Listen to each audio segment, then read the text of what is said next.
이런 글을 보았습니다. 대머리도 감사할 수 있을까요? 우리 좀 사이드에 계신 분들은 조금 안쪽으로 오시면 제가 사시가 되지 않고 쳐다볼 수 있을 것 같습니다. 대머리가 감사할 수 있을까요? 첫째, 여성에게는 거의 없는 현상이다. 그러므로 모든 여성은 무조건 감사해야 한다. 맞습니까? 아무도 동의를 안 하시네요. 여러분들은, 여자분들은 대머리가 될 그런 유전자가 없습니다. 무조건 감사하셔야 돼요. 둘째, 하나님의 사랑을 받는 자가 대머리가 된다. 날마다 앞이만을 쓰다듬어 주시기 때문이다. 아멘 하셔야죠, 우리. 세 번째, 비교적 목회자들이 대머리가 된 사람이 많다. 엘리사도 대머리였다. 즉, 대머리분들은 하나님 은혜가 충만하다. 그렇게 생각하시고, 네 번째, 비누, 샴푸, 물을 상당히 절감할 수 있다.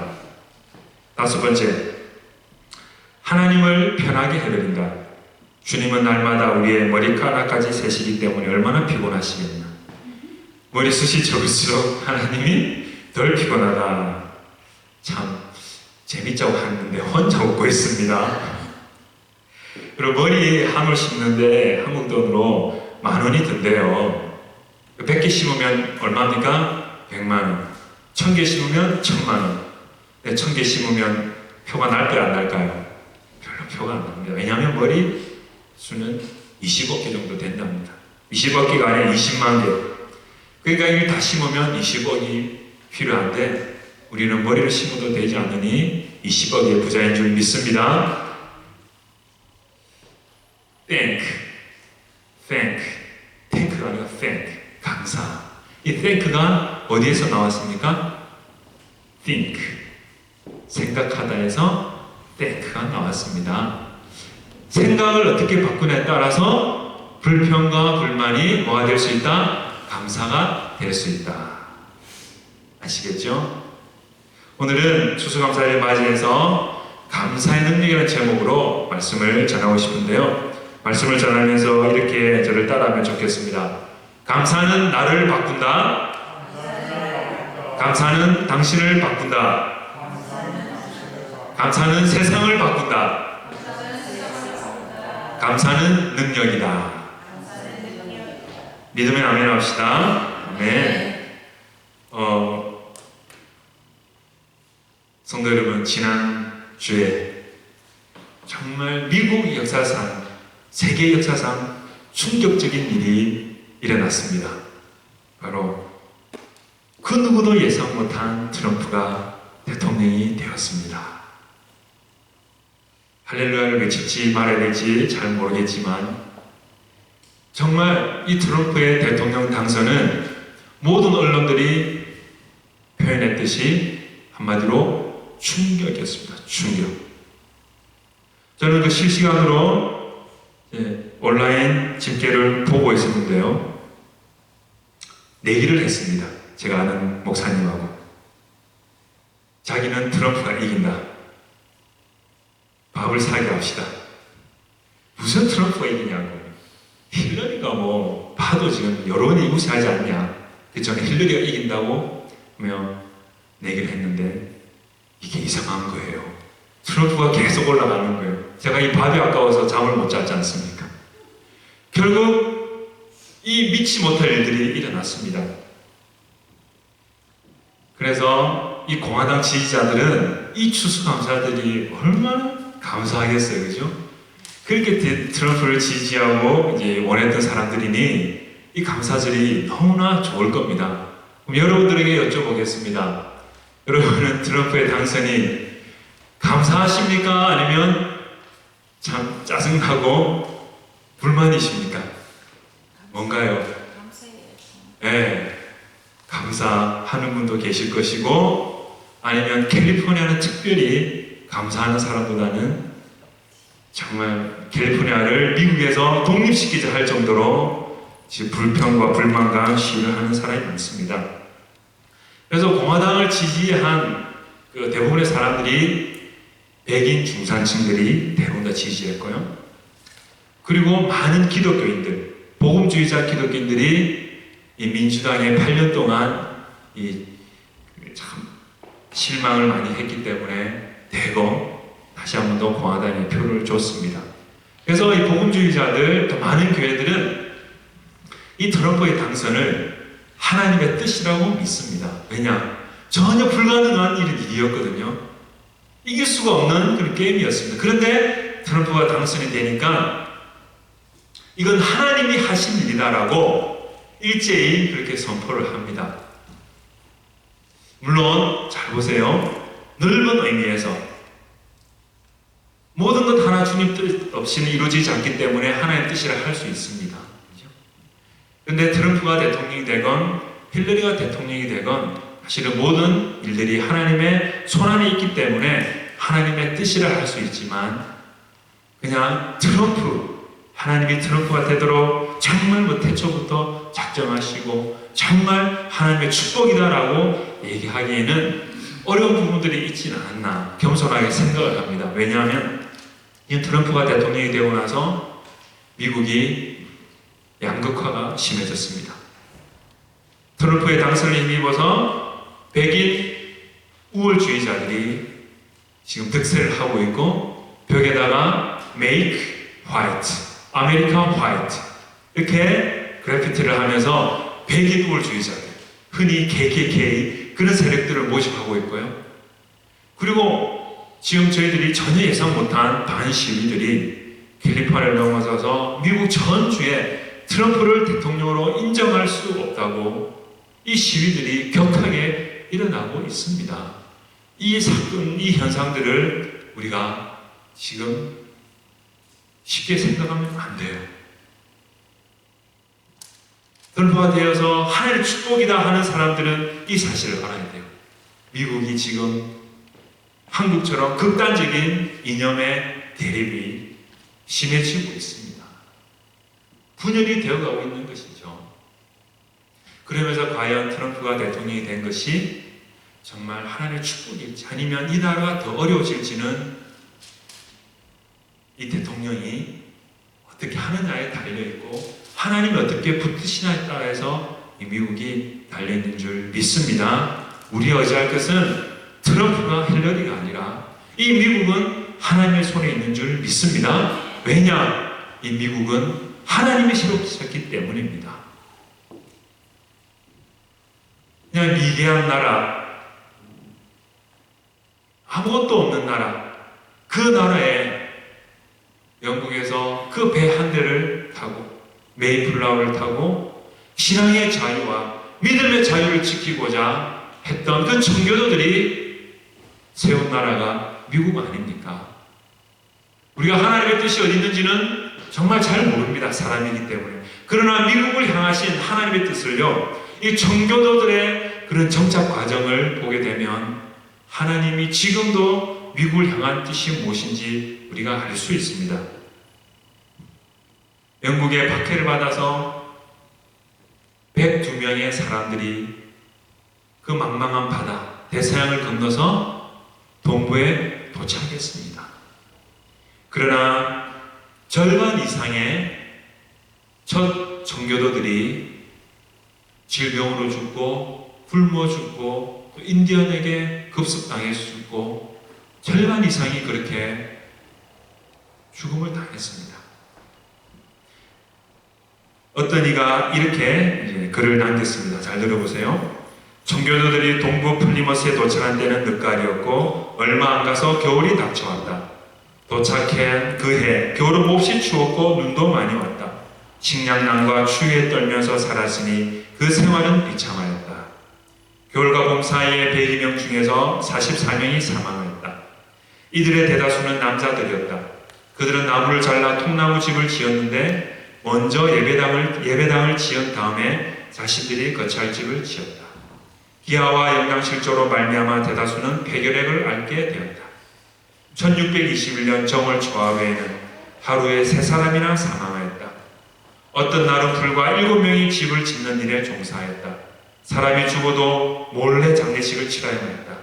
사람의 수가 줄어드는 것을 인디언에게 보여서는 안 되었기 때문이었다. 이런 극심한 상황 속에서 첫 농사를 지은 뒤 첫 수확으로 인해 그들은 감사를 드리게 되었다. 이렇게 해서 미국의 첫 추수감사절이 시작된 것입니다. 이 추수감사절의 기원은 청교도들이 그 극심한 고통 속에서 하나님 앞에 감사하여서 그 첫 수확을 주님 앞에 먼저 드린 것입니다. 그리고 교회를 먼저 세우고 자기 집들을 지었다고 하지 않습니까? 그들은 역경 속에서도 하나님의 긍휼과 자비를 잊지 않고 그 은혜를 체험하여서 기적과 같은 일들을 이루어낸 것이죠.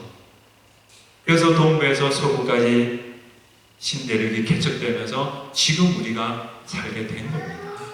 지금은 청교도의 신앙이 많이 쇠퇴하였지만 이런 신앙과 정신이 있었기 때문에 미국이 짧은 역사 가운데 초인류 국가가 되었는데요.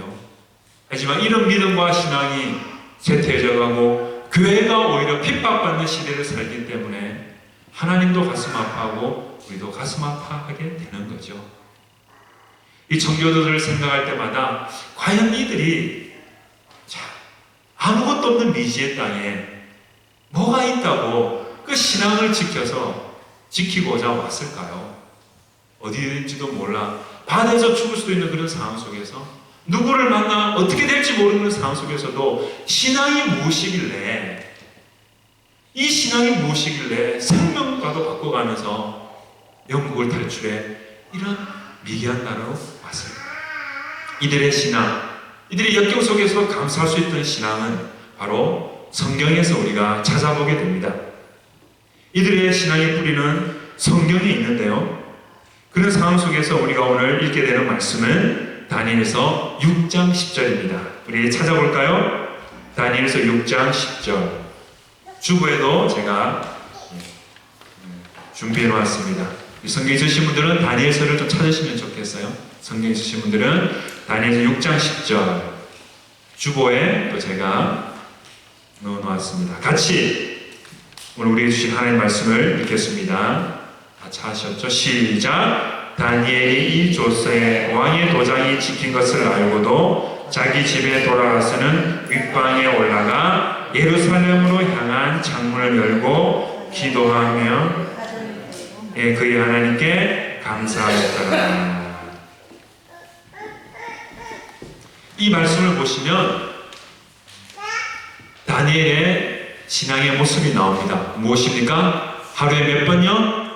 3번. 어떻게 했습니까? 창문을 열고 왜? 예루살렘 성전 누가 계시기 때문에? 하나님이 계시기 때문에 기도하였습니다. 아름다운 모습이죠. 근데 사실 우리는 뭐 더 많이 기도할 수도 있습니다. 이 모습만 보면 성도라면 당연한 신앙의 모습이 아닌가 생각할 수 있지만 그런데요. 한 가지 단서가 있습니다. 자, 10절 전반부에 뭐라고 되어 있습니까? 이 조서에 왕의 도장이 찍힌 것을 알고도 원래 하던 대로 기도했더라. 무슨 말입니까? 의미심장한 내용이 담겨있죠. 아마 이 이야기는 다 아실 것입니다. 평범한 상황 속에서 그저 하던 대로 기도하고 감사했다면 nothing else. 아무것도 아닙니다. 그러나 다니엘이 어떤 상황에서 기도했습니까? 다니엘은 모함 가운데 빠졌습니다. 함정 가운데 빠졌습니다. 다니엘은 어린 10대 나이에 바벨론으로 포로로 잡혀왔습니다. 생각해 보세요. 나라를 잃은 서름도 크지만 어린 나이에 부모를 떠나 바벨론 포로로 잡혀온 사람이 되었어요. 온갖 순환을 당했습니다. 고난을 당했습니다. 그러나 하나님의 형통케 하신 은혜로 왕의 꿈을 해석한 뒤 왕의 총애를 받고 또 모든 일들을 잘 감당해서 바벨론을 다스리는 총리가 되었습니다. 할렐루야. 이런 은혜를 입었는데요. 그러나 총리가 되고 난 뒤에도 인생이 순탄하지 않았습니다. 그 이유가 무엇입니까? 왕의 신하들이 배가 아팠던 거죠. 이 이방 민족에 이 이스라엘의 포로로 잡혀온 사람이 왕의 모든 총애를 받고 백성들의 실망이 두터우니까 이들이 배가 아픈 거였습니다. 어떻게 하면 다니엘을 함정에 빠뜨려서 저 자리에서 물러나게 하고 왕으로부터 쉬운 말로 팽을 당하게 할 것인가. 그런 머리를 썼어요. 그래서 부패한 일이 있을까 부정한 일이 있을까 다 살펴봐도 다니엘은 까도 뭐예요? 먼지가 안 나. 털어도 먼지가 안 나오는 거예요. 그래서 이들이 고안하고 그 결과 무엇입니까? 다니엘이 자기 신에게 기도하지. 그래서 우리가 조서를 만들어서 왕에게 갖다 줍시다. 왕 이외에는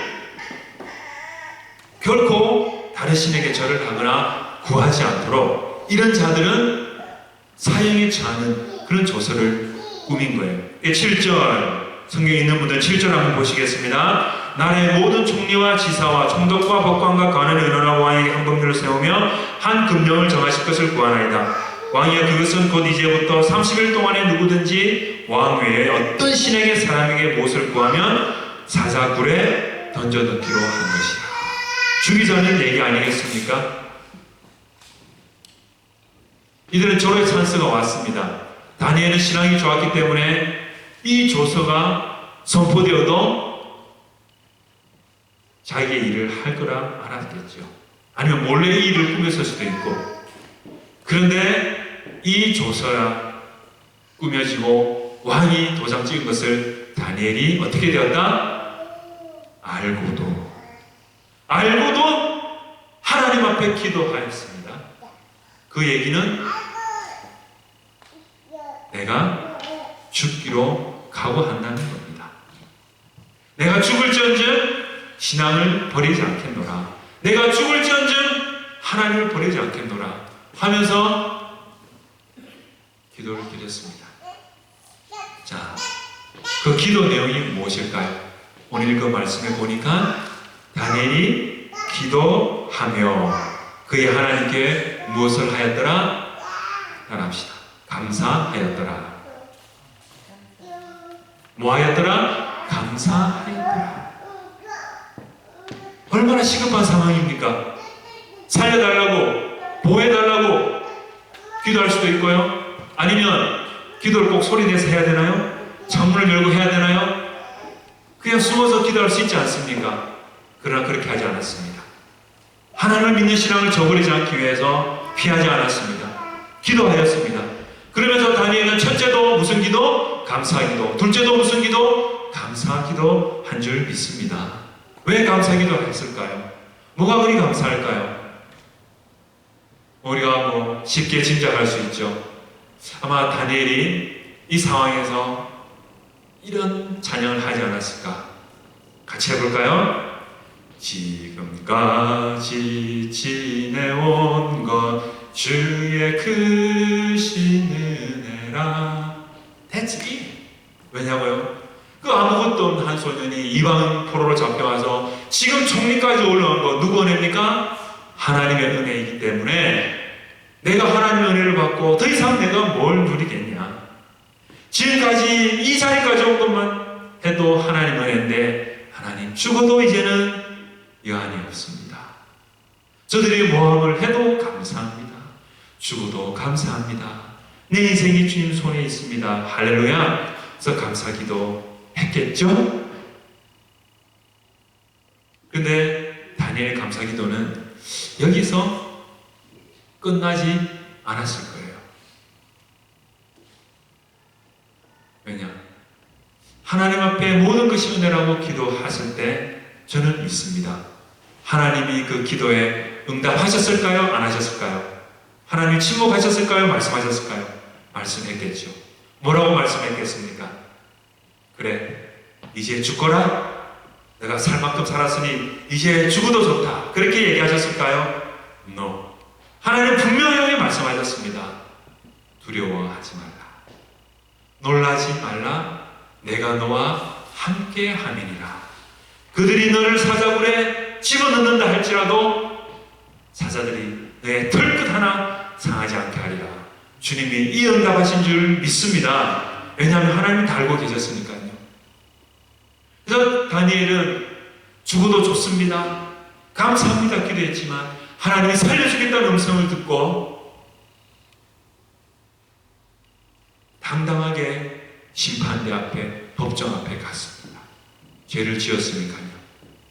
누구도 왕 외에는 절하거나 구하면 안 되는데 잘못했거든요, 나라의 법에 따르면. 그러나 두려워하지 않고 당당하게 그 심판대 앞에 갔습니다. 왜냐고요? 하나님이 사자굴 속에서 건져주리라 약속했기 때문입니다. 감사하는 자에게는 이런 놀라운 은혜가 넘칠 줄 믿습니다. 이것이 우리에게 주신 하나님의 메시지 아니겠어요? 어떤 상황 속에서도 감사하는 자들에게는 불평이 사라지고 감사하게 되고, 더 나아가서 모든 역경을 이길 수 있는 능력을 우리에게 허락하는 줄 믿습니다. 청교도들이 이 신앙을 이어받았다는 거죠.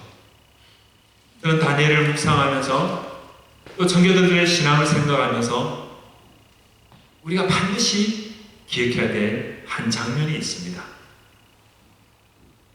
마가복음 14장에 이런 말씀이 나옵니다. 한번 찾아보실래요? 마가복음 14장. 오늘 주보에는 제가 넣지 않았습니다. 우리 성경 있으신 분들은 마가복음 14장 찾으시고 같이 읽도록 하겠습니다. 22절입니다. 마가복음 14장 22절. 시작. 그들이 먹을 때에 예수께서 떡을 가지사 축복하시고 떼어 제자들에게 주시며 이르시되 받으라, 이것은 내 몸이니라 하시고 또 잔을 가지사 감사 기도하시고 그들에게 주시니 다 이를 마시매. 이 장면은 예수님께서 제자들과 마지막 성만찬을 하는 장면입니다. 3년 동안 동고동락한 그 제자들과 작별하는 시점입니다. 그런데요, 제자들은 뭔가 분위기가 이상해요. 평소에도 식사를 같이 했지만 오늘따라 예수님이 이상한 말씀을 하시는 겁니다. 이 떡을 받아 먹으라, 내 살이니라. 이 잔을 받으라, 생명의 언약의 피니라. 예수님이 죽는다고 말씀하시고 평소에 하지 않는 얘기를 하시니 제자들이 어안이 벙벙합니다. 그러나 예수님은 잘 아셨습니다. 이 마지막 만찬을 뒤로 하고 예수님이 십자가에 처참하게 죽으실 것이고, 제자들은 하나도 예외 없이 뿔뿔이 흩어져서 도망가고 예수님을 배반할 것을 예수님은 아셨습니다. 훤히 내다보고 계셨습니다. 그럼에도 불구하고 예수님께서 이 떡과 잔을 나눠주시면서 뭐라고 하셨나요? 축복하시고, 제자들을 축복하셨어요. 그리고 잔을 나눠주시면서 뭐 하셨다? 감사하시고. 감사할 상황입니까? 정말 감사가 나오는 상황인가요? 십자가 죽는 것도 처참한 고통인데 믿고 떠나야 할 제자들마저 도망가는 그 상황 속에서도 예수님은 감사하셨습니다. Why? 이유가 뭘까요? 이 지긋지긋한 세상을 떠나셔서 감사한 겁니까? 그 배신하고 믿음 연약한 제자들을 이제 한 보니까 속 시원해서 감사한 겁니까? 아니죠. 그 감사드린 이유는 24절에 의하면 우리가 알 수 있습니다. 24절 같이 읽어봅시다. 시작. 이것은 많은 사람을 위하여 흘리는 나의 피, 곧 언약의 피니라. 예수님이 흘리는 피는 무슨 피라고요? 네, 많은 사람을 위하여 흘리는 언약의 피다. 무슨 말씀입니까? 예수님은 자신의 죽음으로 많은 사람들을 살릴 수 있음을 아셨습니다. 온몸의 피와 물을 다 쏟지만 그 피가 언약의 피가 되어서 뿔뿔이 흩어져 도망가는 제자들, 그 배신자들이라 할지라도 그들을 회복하는 구원의 피인 것을 예수님 아셨기 때문에 자신의 죽음조차도 감사하며 내 눈앞에 벌어지는 이해할 수 있는 그 상황 속에서도 예수님은 감사한 줄 믿습니다. 나를 배반하고 배신하고 나를 손가락질하고 모함하며 그런 사람들은 특히 감사할 대상입니다. 세상이 될 수 있습니까? 안 됩니다. 안 돼. 우리 인간의 눈으로는 도저히 감사할 수가 없습니다. 그러나 예수님은 하셨습니다. 자신의 죽음으로, 자신의 내려놓음으로, 자신의 포기함으로 많은 사람을 살릴 수 있고, 그 도망갔던 제자들이 다시 돌아와서 회복되어서 세계 선교를 감당하는 그 믿음을 예수님은 가졌기 때문에 전혀 감사할 수 없는 상황에서도 하나님과 제자들에게 감사한 줄 믿습니다. 그 감사 때문에 예수님은 그 고통스럽고 지옥스러운 십자가 앞에 당당하게 걸어가셨고, 그 십자가에서 하나님과 누구에도 원망 한마디 하지 않았습니다. 성도 여러분, 이처럼 감사는 뭐가 있습니까? 능력이 있습니다. 따라합시다. 감사는 능력이다. 할렐루야. 이런 능력이 우리 가운데도 나타난다는 거죠. 감사는 모든 불안과 걱정을 물리쳐 줄 뿐만 아니라 이 세상에서 담대한 신앙으로 살아가게 합니다. 감사할 조건이 많다고 결코 감사하지 않죠. 아시죠? 어떤 사람을 보면 정말 내보다 더 많은 조건들을 가지고 있어요. 내가 저 조건에서 살면 얼마나 좋을까 하지만 그 사람들의 삶을 들여다보세요. 감사보다는 더 불평과 원만이 많을 수 있습니다. 우리가 가진 것으로 결코 우리는 감사할 수 없습니다. 어떻게 하면 우리가 그러면 감사할 수 있습니까? 감사는 모든 상황 속에서 오직 하나님께 믿고 맡기고 나아갈 때 우리 입술에 감사라는 두 단어가 나올 줄 믿습니다. 다니엘도 그랬고 예수님도 그러셨습니다. 보이지 않는 상황 속에서 하나님께만 맡겼기 때문입니다. 하나님의 뜻이 이루어지기 때문에 믿음으로 하나님께 나아갈 수 있었던 거죠. 트럼프가 대통령이 되어 즐겁습니까? 아니면 괴롭습니까?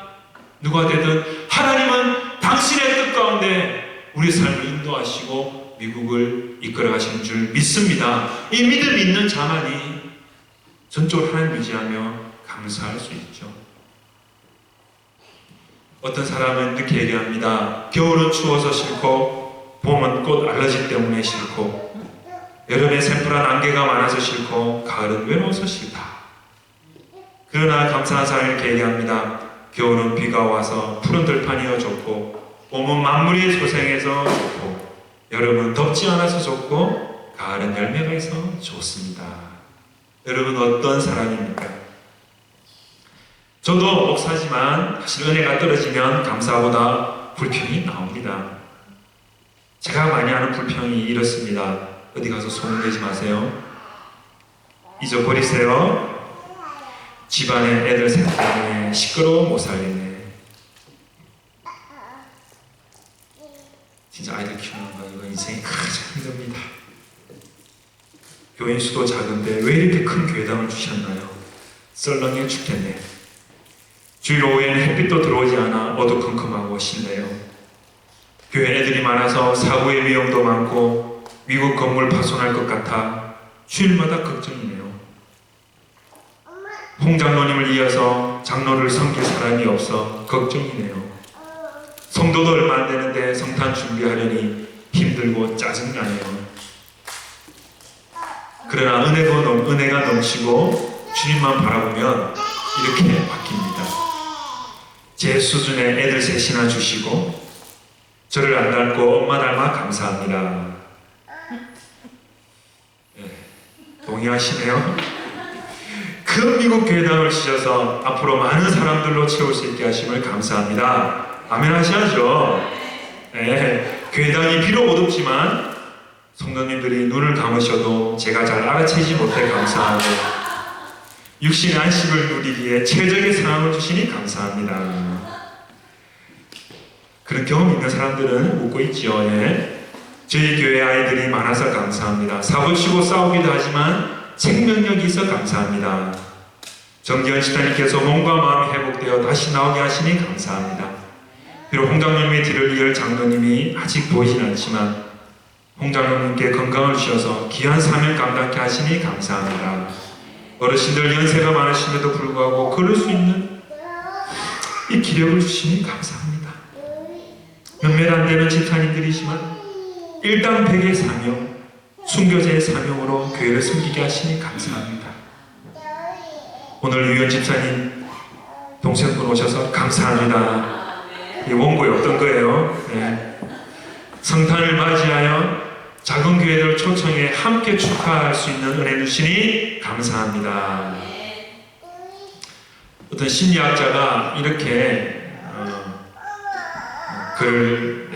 연구를 했습니다.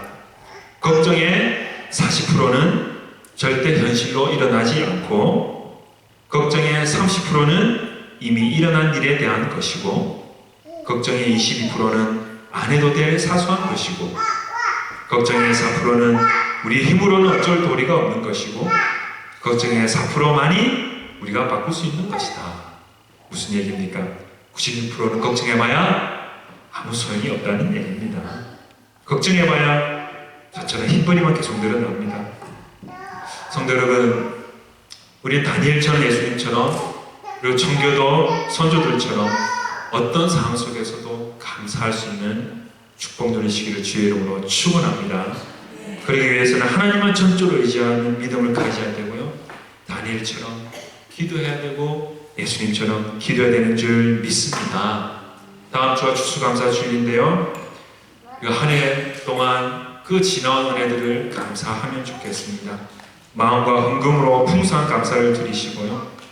그리고 저희가 그 헌금을 통해서 또 나눔을 통해서 저희보다 더 어려운 교회를 초청해서 식사도 대접하고 또 우리가 북한 동포들이나 불안 이웃들을 돕는 일에 쓰임받는 귀한 주님의 작은 교회가 되기를 주의 이름으로 축원합니다. 네. 우리 아까 했던 찬양 감사해요 주님의 사랑 같이 할까요?